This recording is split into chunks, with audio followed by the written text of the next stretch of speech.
For as long as humans have existed, we have been locked in a battle for survival. We have fought against predators, against the elements, and against the unseen forces of disease and decay. In the year 1800, the global life expectancy was roughly 29 years. Today, it approaches 73. How did we achieve this monumental leap? The answer lies in the history of medicine. It is a story of profound curiosity, relentless experimentation, and a paradigm-shifting breakthroughs. It is a journey that begins with prehistoric shamans drilling holes into skulls to release evil spirits, and arrives at modern geneticists editing the very code of life to cure inherited diseases. We will travel through time to explore the major eras, the brilliant minds, and the revolutionary discoveries that transform medicine from an art of mysticism into a rigorous science. We will witness the birth of rational diagnosis in ancient Greece, the preservation of knowledge during the Islamic Golden Age, the anatomical revelations of the Renaissance, and the triumph over infection in the 20th century. This is the story of how humanity learned to heal itself. Before the dawn of civilization, prehistoric peoples practiced rudimentary forms of medicine, based largely on observation, trial, and error. Healing was inextricably linked to spiritual beliefs. Shamanistic practices involved rituals, incantations, and herbal remedies to cure illnesses that were believed to be caused by evil spirits or divine punishment. One of the earliest known surgical procedures was trepanation, where holes were deliberately drilled into the human skull. Evidence of this practice has been found in ancient human remains across different continents. It is believed this was done to treat ailments like headaches, seizures, or mental disorders, by allowing malevolent spirits to escape. Astonishingly, bone growth around these holes indicates that many patients actually survived the procedure. As human societies grew more complex, so did their approach to healing. Ancient Egypt holds a unique place in the history of medicine, not just for its practical advancements, but for its systemic approach to recording medical knowledge. The Egyptians viewed health through both spiritual and physical lenses, blending religious rituals with empirical treatments. The Edwin Smith Papyrus, dating back to around 1600 BC, is one of the oldest known surgical treatises. Unlike other texts of the time, it is remarkably rational, detailing anatomical observations, ailments, and cures with minimal reference to magic. It is here that we find early references to the brain and the pulse. The Egyptians also revered Imhotep, a polymath and vizier, who lived around 2600 BC. He is often regarded as the first named physician in history, eventually deified as the Egyptian god of healing. While the Egyptians documented treatments, it was the ancient Greeks who fundamentally shifted the philosophy of medicine. In the 5th century BC, a physician named Hippocrates emerged on the island of Kos. Often called the father of medicine, Hippocrates revolutionized medical practice by rejecting the idea that illness was caused by divine intervention or demonic possession. Hippocrates and his followers proposed that disease were natural phenomena.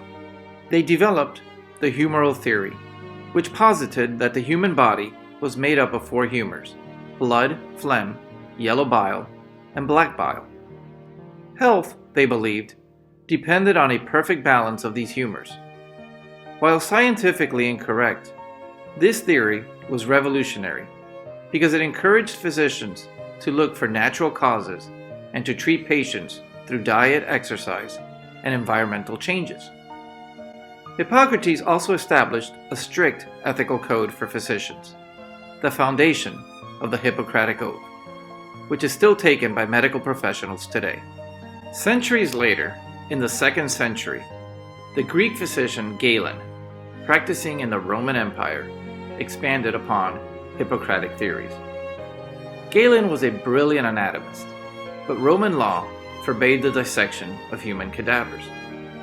Consequently, he relied on dissecting animals, such as Barbary macaques and pigs, assuming their anatomy was identical to humans.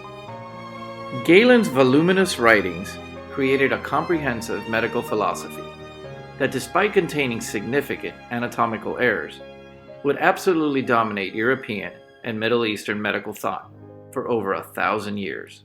Meanwhile, parallel medical traditions were flourishing elsewhere. Traditional Chinese medicine developed holistic approaches based on the balance of yin and yang, and the flow of vital energy, or qi, utilizing practices like acupuncture and herbal remedies. In India, the Ayurvedic tradition produced the Sushruta Samhita, an ancient text detailing complex surgical procedures, including early forms of plastic surgery like rhinoplasty.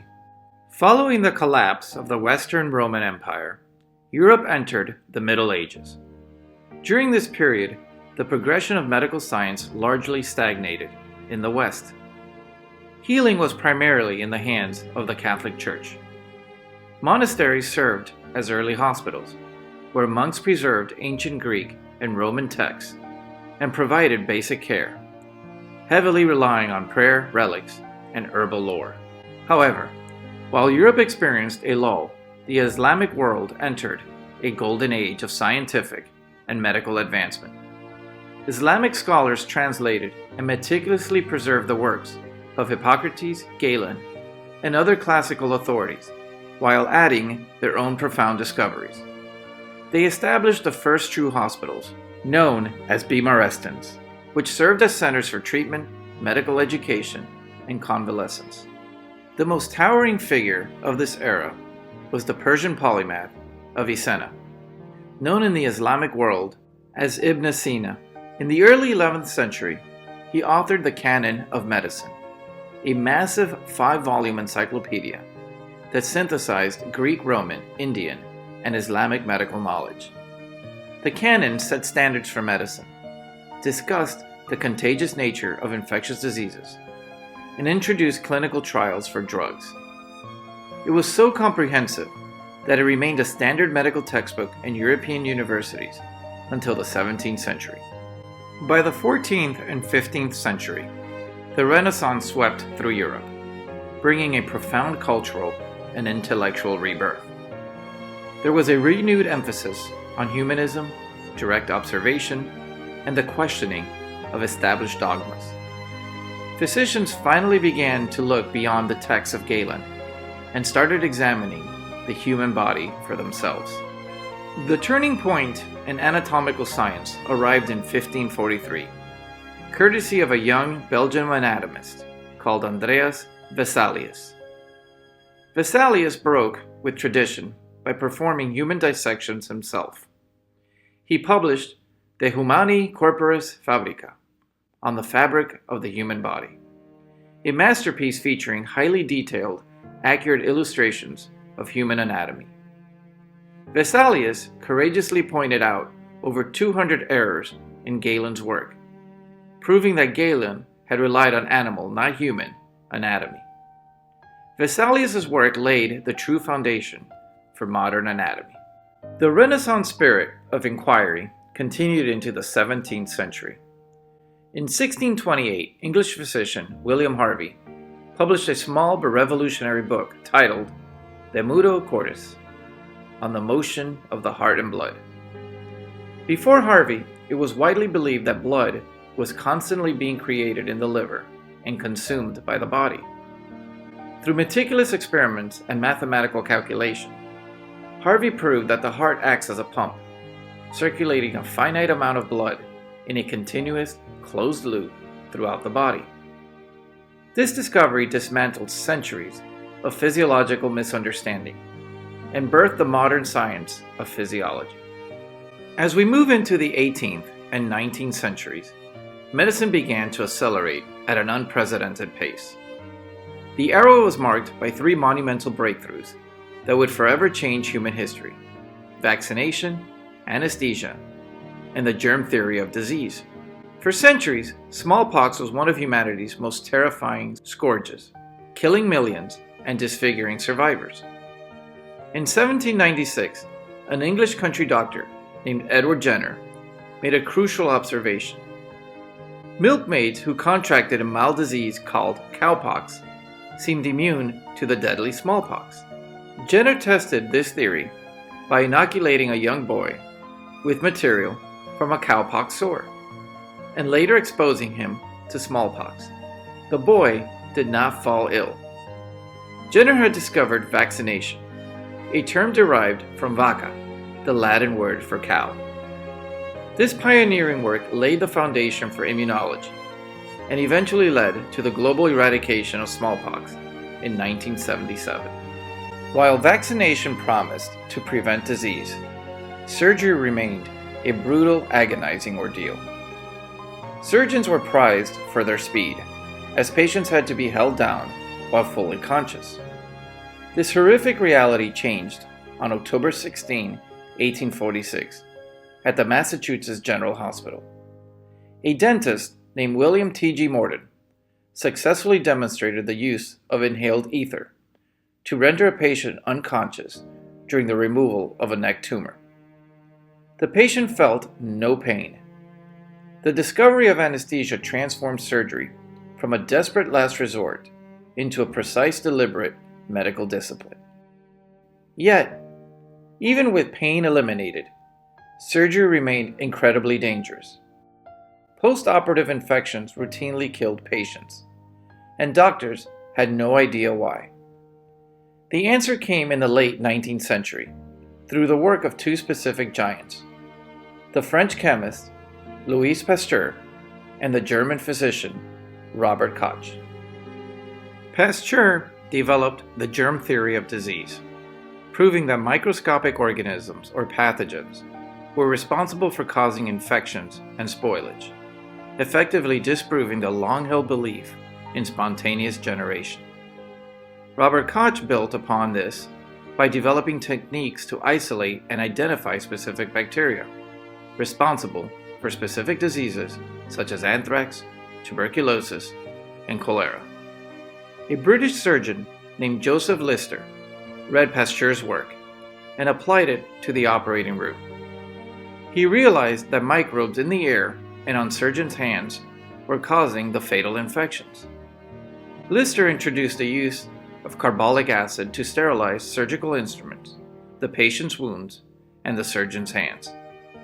This introduction of antiseptic surgery caused mortality rates to plummet, ushering in the era of safe surgical procedures. As the 19th century drew to a close, another invisible force revolutionized diagnostics. In 1895, German physicist Wilhelm Röntgen accidentally discovered X-rays, allowing doctors to look inside the living human body without making a single incision. The dawn of modern scientific medicine had truly arrived. The 20th century produced such a plethora of discoveries that the face of medicine changed almost beyond recognition. The emphasis shifted from merely diagnosing diseases to actively curing them. Perhaps the most critical advance in medical history occurred in 1928. Scottish bacteriologist Alexander Fleming returned from vacation to find that a mold, Penicillium, had contaminated a petri dish that was destroying the surrounding bacteria. It took over a decade for scientists Howard Florey and Ernest Chain to isolate and mass-produce the active substance, penicillin. Deploying during World War II, it saved countless soldiers from dying of infected wounds. The antibiotic revolution had begun, effectively ending the dark ages of infection and making complex surgeries and organ transplants viable. The mid-20th century also saw massive victories in public health. In the 1950s, the polio virus was paralyzing thousands of children annually. In 1952, Jonas Salk developed the first effective polio vaccine. When asked who owned the patent, Salk famously replied, "There is no patent. Could you patent the sun?" His vaccine, and later Albert Sabin's oral version, led to massive global immunization campaigns that have nearly eradicated the disease. Surgical capabilities also reached unimaginable heights. In 1954, Dr. Joseph Murray performed the first successful human organ transplant, transferring a kidney between identical twins. The subsequent development of immunosuppressant drugs like cyclosporin in the 1980s prevented the body from rejecting foreign organs, turning transplantation into a life-saving reality for thousands. Diagnostics evolved rapidly with the invention of ultrasound, CT scans, and MRIs. These technologies allowed physicians to visualize soft tissues, the brain, and internal organs with astonishing clarity, fundamentally changing how diseases are detected and monitored. But perhaps the most profound discovery of the century occurred at the molecular level. In 1953, James Watson, Francis Crick, and Rosalind Franklin unraveled the double helix structure of DNA. This breakthrough unlocked the secrets of heredity and laid the groundwork for the field of genetics, fundamentally altering our understanding of biology and disease. Today, in the 21st century, we stand on the frontier of a new medical era, the era of precision medicine. We are no longer just treating symptoms. We are targeting the root causes of disease at the genetic level. The mapping of human genome has opened doors to personalized therapy, tailored to an individual's unique genetic makeup. Revolutionary tools like CRISPR-Cas9 allow scientists to edit genes with unprecedented precision, offering the potential to cure inherited genetic disorders, engineer immune cells to hunt down cancer, and perhaps one day eradicate diseases before they even manifest. Yet, despite our miraculous advancements, immense challenges remain. The overuse of antibiotics has led to the rise of resistant superbugs. The threat of global pandemics requires constant vigilance and rapid vaccine development, as recent history has shown us. Furthermore, the incredible medical technologies we have developed are not equally accessible to all. Ensuring global health equity remains one of our greatest moral imperatives. The history of medicine is not a closed book. It is an ongoing, dynamic narrative written by millions of dedicated researchers, physicians, and patients. From the prehistoric shaman to the modern geneticist, the goal has always remained the same: to alleviate suffering, to heal the sick, and to understand the incredible resilient machine that is the human body. As we look to the future, we carry with us the accumulated wisdom of millennia, ready to face the next frontier in the endless quest for health and longevity. Thank you for joining us on this journey through the history of medicine.